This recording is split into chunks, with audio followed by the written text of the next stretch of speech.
काय मग ऋषी कॉलेजला केव्हा जायचंय? कॉलेजला बघू ना, उद्या जावं लागेल. चालतंय मग गाडी घेऊन ये उद्या, माझ्याकडे गाडी नाही. हा चालतंय ना, आणतो. मग जाऊ सकाळी 11 वाजता जाऊ कॉलेजला. रे ऐक ना, थोडे पैसे लागत होते. का रे, कशाला लागत होते? अरे काही नाही, ते मला थोडं बाहेर जायचं होतं, त्यामुळे थोडे पैसे लागत होते. मी काय करेन, तुला 2 दिवसात देणार मला, आले की माघार देऊन टाकीन. हा 2 दिवसांनी द्याय ना, पण बाकीचं ठीक आहे ना? हा बाकी ओके आहे सगळं. मग चालतंय, ऑनलाईन टाकची ना मला? हा टाकतो ऑनलाईन तुला. हा चालतंय, जातो मग. हा चालतंय जा. रवी कोण होतं रे ती, आणि लगेच का त्याला पैसे दिले?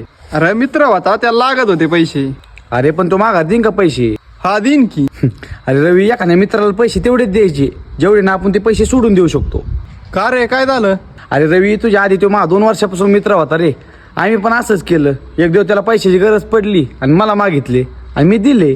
हा मग काय झालं?